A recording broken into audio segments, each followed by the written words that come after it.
Welcome back to 7 UIs with Replicant. This is episode 4, and today we're looking at the flight booker exercise. Now, this is a real challenge of constraints. So in this innocuous looking little form, there are a bunch of constraints, both on individual fields and across fields.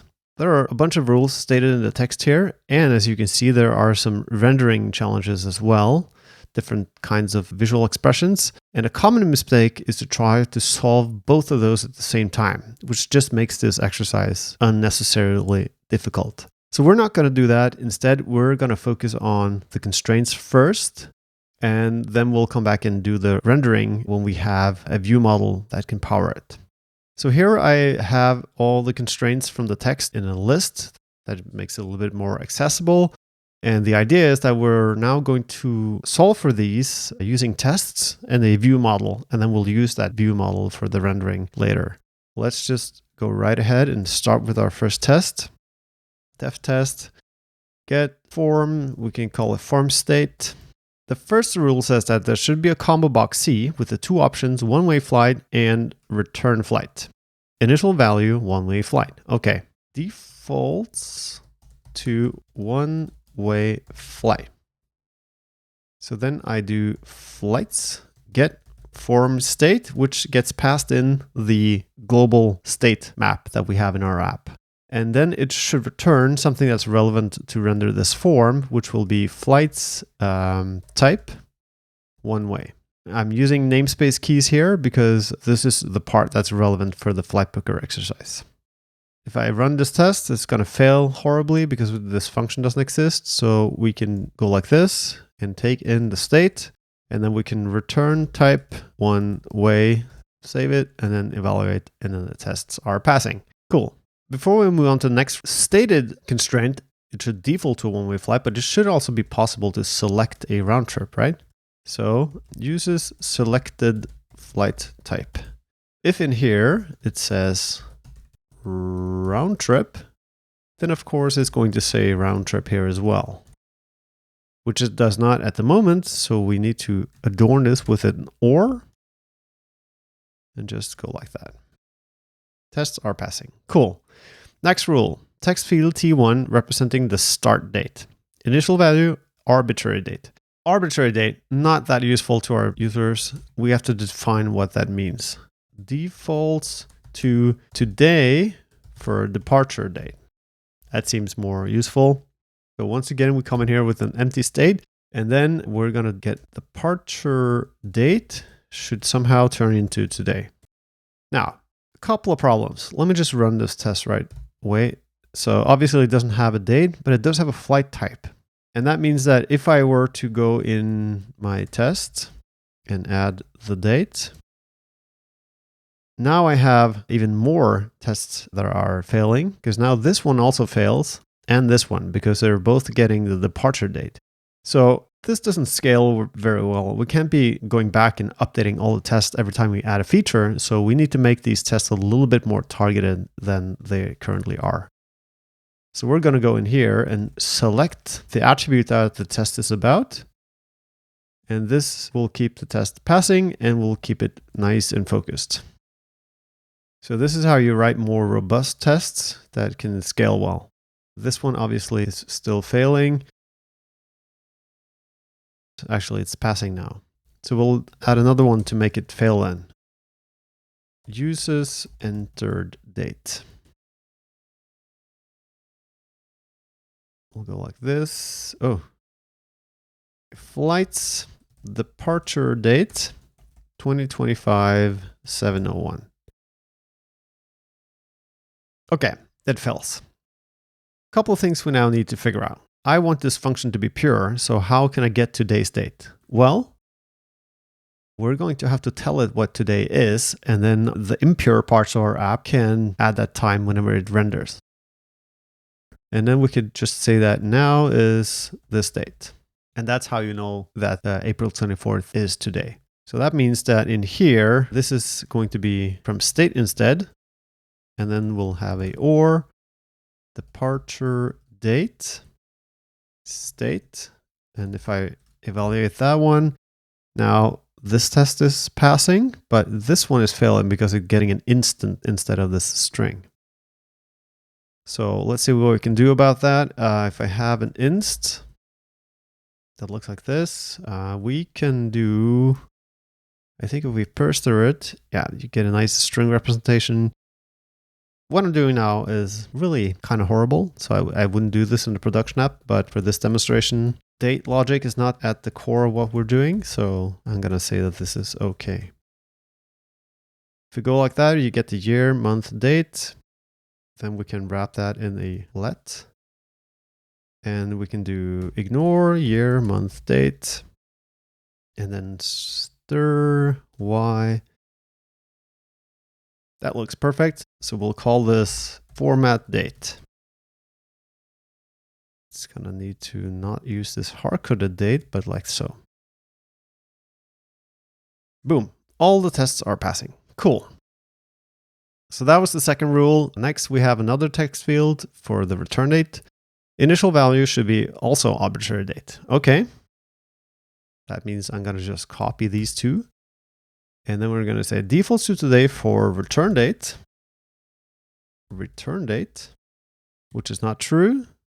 So we're going to have to add this stuff all over. Return. Now it passes and uses entered return date. I'm going to actually go ahead and cook up a constraint that isn't mentioned here. I think that the return date should probably default to the departure date if there is one. So we'll say, okay, defaults return date to selected departure date. We can have a now, and we can have a flight's departure date that is at a later point. And then the suggested return date should be that later point because you don't want to return in the past. And that fails. So we can go here now, introduce a let, call this departure date, extract it, and then use return date or departure date. And then the tests are passing again. Next rule says initially disabled. Ha. So return date currently is just a string, but now it's saying that it should be disabled. So we need more information than just the value. How do we fix that? We can go here and we can do value, value, value, value, and value. All the tests will be failing. And we'll go ahead in here and say value and value. Now we have some room for expansion. Add a new test. Defaults return date to disabled. And then we'll pass in the now, I guess. Flights, get form state, flights, return date, and then disable question mark should just be true. So that fails for the wrong reason. Now it fails for the right reason. So let's just put disable here. True. And then the tests are passing. Okay. So how does it get not disabled? We'll learn about that later probably. So then there should be a button B for submitting the selected flight. Currently, I don't see any reason to express the button in the form states. We'll just leave that for now. And now it says T2 is enabled if and only if C's value is return flight. Okay, I can do that. Return date is enabled when type is round trip. Okay, so let's get the round trip up here. And now this should be false, which it is not. We're going to move this to the let then. Type. I don't like to shadow the type function. This will be disabled if flight type is one way. There we go. Tests are passing. If and only if. If and only if. When a non-disabled text field T has an ill-formatted date, then T is colored red and B is disabled. Aha. So the button makes an appearance here. Couple things. First of all, we need to be able to tell if a date is valid or not. And that's kind of what we're doing here. But let's start with writing the test. And we can start with the departure date. We'll grab this one and then we'll say marks, departure, invalid, departure date. So if it's partial like this, it's going to be invalid like so. So we'll just test that for true. And then fails, of course. So we need to parse the date. Let's just copy this function and we'll call it parse date from a string. And since refine will throw an exception for stuff that's not a string, we'll be a little bit careful when string. And then, I guess we could return just a string, but only if it's parsable. So we need a whenlet over here. So that's parse date, and we can use that down here. Parse date, like so. And then this is not really format date, it's format inst. So let's just disable this test. And yeah, we're still on green, so the refactor was okay. But this test is obviously still failing. So the departure date here, we don't want to pass this one through parsing once more. So we can add a cond around here and we'll say if we have a departure date in state, then we will do valid question mark, Boolean parse date. It's a bit of a mouthful, but you know, it still fails. Invalid. And then we'll do assoc invalid. And that is, what is that? It's taking this thing, passing it through parse date. And then if it returns nil, it's invalid. Boom, tests are passing. When this happens, disables button when departure date is invalid. So we're going to have this stuff, and now we're going to just look up the button, and it's going to be disabled, which it is not. I actually want to extract this stuff. So just grab here and do prepare departure date, state, departure date, blah, blah, blah, blah, blah. Use this date here, like so. And then we'll do prepare departure date, pass in the state, departure date, and then here we'll use the value from that one.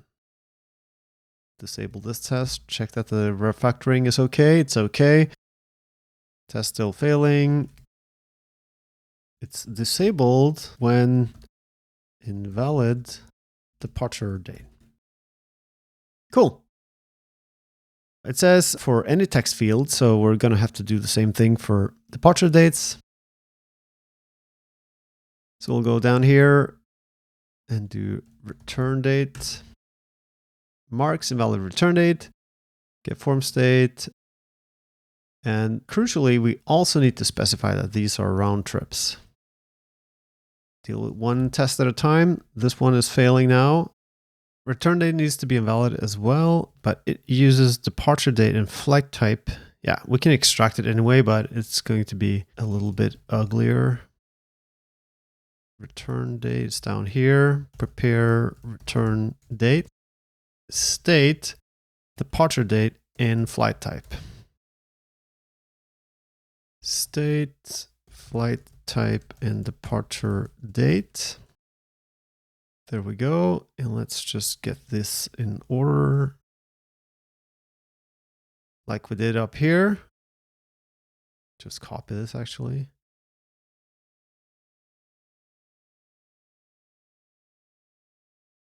Test is passing. Cool. It should also disable the button when return date is invalid, which it does not do. Let's go here and just say or return date. It passes. Now, crucially, this should only happen when it's not disabled. Does not mark invalid return date for one-way flights. If we have one-way here, then this is not going to be, just say not, and then it fails. That means that this is not enough. We also need to know this one. So let's, like this, disable question mark. And I would prefer to avoid double negatives, so we'll call it enabled, and we'll check for round trip instead.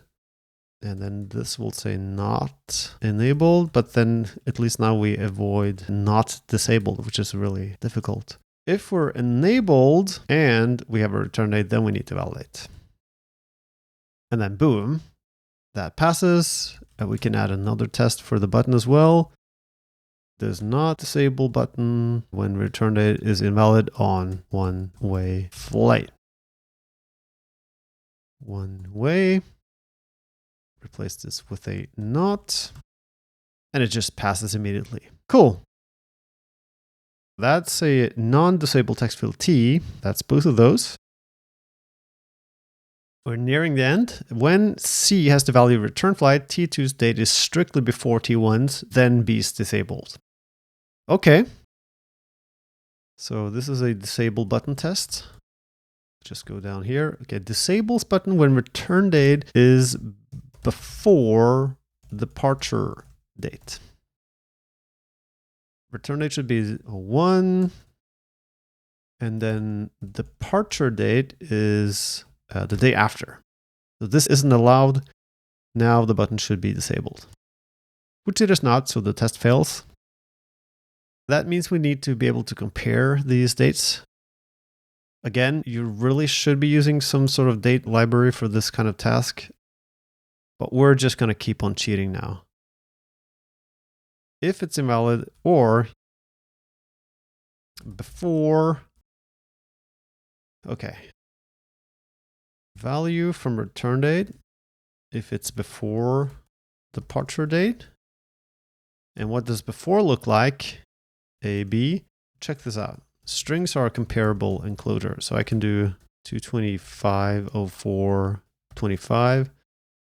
If I compare that to a later date, I get -1. And if this one's bigger, I get 1.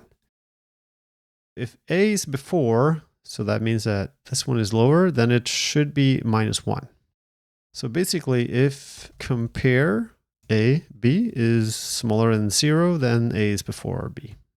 Again, not really solid date logic, but good enough. This should only happen on round trips. So let's add a test here that says does not disable button when return date is before departure date for one-way flights. We have one way. We just say not. And that fails because it always gets enabled now. So we'll take this flight type here, put an and around this one, and say equals round trip.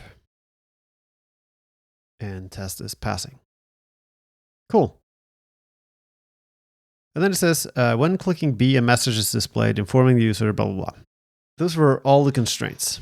We haven't done any rendering yet, but rendering should be fairly simple now that we've solved all the complicated logic. That's it for this episode, and then we'll return with a second episode where we'll be dealing with the rendering part. Solve constraints in Flightbooker exercise. So that's it for this time. Please join me for the exciting continuation next week. Goodbye.